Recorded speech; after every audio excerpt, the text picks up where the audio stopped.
നമസ്കാരം. മീഡിയ കമ്പാനിയൻ്റെ വളരെ പ്രധാനപ്പെട്ട ഒരറിയിപ്പാണ് ഷെയർ ചെയ്യുന്നത്. ഇന്നലെ മുതൽ, അതായത് ഓഗസ്റ്റ് മാസം 19-ാം തീയതി മുതൽ സംസ്ഥാനത്തെ ക്ഷേമനിധി ബോർഡ് അതോടൊപ്പം തന്നെ സാമൂഹിക സുരക്ഷാ പെൻഷൻ ഇനങ്ങളിൽ ആനുകൂല്യ വിതരണം 2000 രൂപയുടെ വിതരണം ആരംഭിച്ചു. നമ്മളുടെ ബാങ്ക് അക്കൗണ്ടിലേക്ക് വൈകുന്നേരത്തോടെയാണ് തുക ട്രാൻസ്ഫർ ചെയ്ത് തുടങ്ങിയത്, അല്ലെങ്കിൽ ക്രെഡിറ്റ് ആയി തുടങ്ങിയത്. ഇനി നിലവിൽ ഇതുവരെ എത്താത്ത ചില ബാങ്ക് അക്കൗണ്ടുകളുണ്ട്.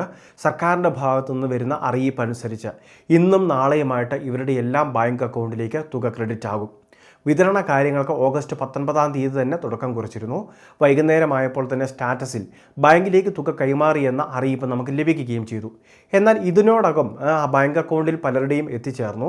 പക്ഷേ ചില ഗുണഭോക്താക്കൾക്ക് ആനുകൂല്യം തടസ്സപ്പെട്ട് നിൽക്കുന്ന സാഹചര്യമുണ്ട്. അത് പരിഹരിക്കപ്പെട്ട് ഇന്നും നാളെയുമായിട്ട് ഇവരുടെ ബാങ്ക് അക്കൗണ്ടിലേക്ക് ഒരു തടസ്സവും കൂടാതെ ആനുകൂല്യം എത്തിച്ചേരും. അതോടൊപ്പം തന്നെ ലഭിച്ച തുകയിൽ 1500 ലഭിച്ചവരുണ്ട്. അതോടൊപ്പം തന്നെ 1700 ലഭിച്ചവർ, 1800 ലഭിച്ചവർ. അവർക്ക് ബാക്കി തുക നൽകേണ്ടത് കേന്ദ്ര സർക്കാരാണ്. 200 രൂപ മുതൽ 500 രൂപ വരെ കേന്ദ്ര സർക്കാർ നൽകേണ്ട വിഹിതമാണ്. അതും വളരെ വൈകാതെ അവരുടെ അക്കൗണ്ടിലേക്ക് ക്രെഡിറ്റ് ആയിക്കോളും. ഈ തുക വിതരണത്തിൽ ഒന്നും തന്നെ തടസ്സങ്ങളില്ല എന്നൊരു കാര്യം പ്രത്യേകം ശ്രദ്ധിക്കണം. ഓണമാണ്, അതുകൊണ്ട് തന്നെയാണ് അടുത്തയാഴ്ച നൽകേണ്ട പെൻഷൻ തുക മുൻകൂറായിട്ട് ഈ ആഴ്ച വിതരണം ചെയ്യുന്നത്. 2 ഗഡു പെൻഷൻ ഇല്ല എന്നൊരു കാര്യം പ്രത്യേകം ശ്രദ്ധിക്കണം. ഈ 2000 രൂപ മാത്രമാണ് ഓഗസ്റ്റ് മാസത്തെ വിഹിതം. അതാണിപ്പോൾ വിതരണം നടക്കുന്നത്. ഇനി അടുത്ത പെൻഷൻ തുക വിതരണമൊക്കെ ഉള്ളത് അടുത്ത മാസം, അതായത് സെപ്റ്റംബർ അവസാനത്തോടെ മാത്രമേ ഉണ്ടാവുകയുള്ളൂ. അത് പ്രത്യേകം നിങ്ങൾ ശ്രദ്ധിക്കണം. മുൻ സർക്കാരൊക്കെ 2 ഗഡു, അതായത് 1 ഗഡു അഡ്വാൻസ് ആയിട്ട് നൽകുന്ന ഒരു സാഹചര്യം, അല്ലെങ്കിൽ അങ്ങനെ ഒരു പതിവുണ്ടായിരുന്നു. എന്നാൽ ഈ പ്രാവശ്യം അങ്ങനെ ഒരു പതിവില്ല എന്നൊരു കാര്യം പ്രത്യേകം ശ്രദ്ധിക്കുക. അതാത് മാസങ്ങളിലെ തുക മുടങ്ങാതെ നൽകുന്നതിന് വേണ്ടിയാണ് സർക്കാർ ശ്രദ്ധിക്കുന്നത്. ഈ മാസത്തെ തുകയും നമുക്ക് എത്തിച്ചേർന്നു. ഇനി സാധാരണഗതിയിൽ അടുത്ത മാസമാകുമ്പോൾ അടുത്ത ഗഡു, അതായത് അവിശേഷ മാസം കഴിയുമ്പോൾ അടുത്ത മാസത്തിൽ പിന്നീട് പെൻഷൻ തുക കിട്ടാതെ വരുന്ന ഒരു സാഹചര്യം ഉണ്ടായിരുന്നു. അപ്പോൾ ആ ഒരു ബുദ്ധിമുട്ട് ഒഴിവാക്കുന്നതിൻ്റെ ഭാഗമായിട്ട് അതാത് മാസങ്ങളിലെ പെൻഷനാണ് നമുക്ക് ലഭിച്ചുകൊണ്ടിരിക്കുന്നത്. ഇനി പെൻഷൻ തുക വാങ്ങിയവരും അതോടൊപ്പം തന്നെ ഇനി കിട്ടാനുള്ളവരും എല്ലാം തന്നെ ശ്രദ്ധിക്കേണ്ടത്, നമ്മൾ ഈ ഒരു സമയത്ത് ആരംഭിച്ചിട്ടുള്ള ബയോമെട്രിക് മസ്റ്ററിങ് അത് പൂർത്തിയാക്കിയിട്ടുണ്ടെങ്കിൽ മറ്റ് തടസ്സങ്ങളില്ല. ഇനി പൂർത്തിയാക്കാനുണ്ടെങ്കിൽ അക്ഷയ കേന്ദ്രങ്ങളിൽ എത്തിച്ചേർന്ന് അത് പൂർത്തിയാക്കുന്ന കാര്യം പ്രത്യേകം ശ്രദ്ധിക്കണം.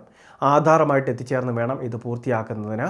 ബയോമെട്രിക് സംവിധാനത്തിലൂടെയാണ് ഈ മസ്റ്ററിങ് നമ്മൾ പൂർത്തിയാക്കുക. മസ്റ്ററിങ് പൂർത്തിയാക്കിയെങ്കിൽ മാത്രമേ ഒക്ടോബർ മാസം മുതൽ നമുക്ക് പെൻഷന് അർഹത ഉണ്ടായിരിക്കുകയുള്ളൂ.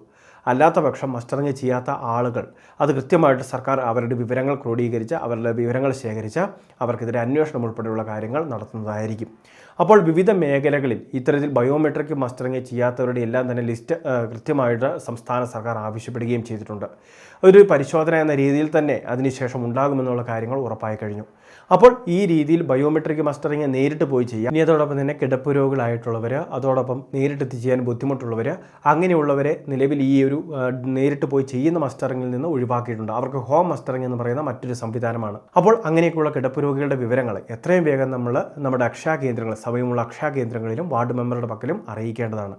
നമ്മളുടെ മേൽവിലാസം, ബന്ധപ്പെടാനുള്ള ഫോൺ നമ്പർ ഉൾപ്പെടെയുള്ള കാര്യങ്ങൾ കൊടുക്കുക. സെപ്റ്റംബർ മാസം മുതൽ ഹോം മസ്റ്ററിങ് ഉണ്ടാകും. ആ സമയത്ത് അവരുടെ മസ്റ്ററിങ് നേരിട്ടെത്തി പൂർത്തീകരിക്കുകയും ചെയ്യും. അങ്ങനെ വീടുകളെത്തി ചെയ്യുമ്പോൾ 50 രൂപയോളം ഫീസ് ആകും എന്നൊരു കാര്യം കൂടി പ്രത്യേകം ശ്രദ്ധിക്കണം. എങ്കിൽ പോലും അത് വലിയൊരു സഹായം തന്നെയാണ്. അപ്പോൾ പെൻഷൻ ആനുകൂല്യം മുടങ്ങാതിരിക്കുന്നതിന് വേണ്ടി ഈ കാര്യങ്ങൾ കൂടി പ്രത്യേകം നമ്മുടെ ഭാഗത്തുനിന്ന് ശ്രദ്ധിക്കേണ്ടതുണ്ട്. തുടർന്ന് പെൻഷൻ ആനുകൂല്യങ്ങൾ മുടങ്ങാതിരിക്കുന്നതിന് ഇത് പ്രധാന കാര്യം തന്നെയാണ്. അപ്പോൾ ഈ വളരെ പ്രധാനപ്പെട്ട ഇൻഫർമേഷൻ എല്ലാവരിലേക്കും ഷെയർ ചെയ്തിരിക്കുക. ഇതുപോലുള്ള ഉപകാരപ്രദമായ അറിയിപ്പുകൾ ദിവസേന ലഭിക്കുന്നതിന് ചാനൽ സബ്സ്ക്രൈബ് ചെയ്യുക, ഫോളോ ചെയ്യുക.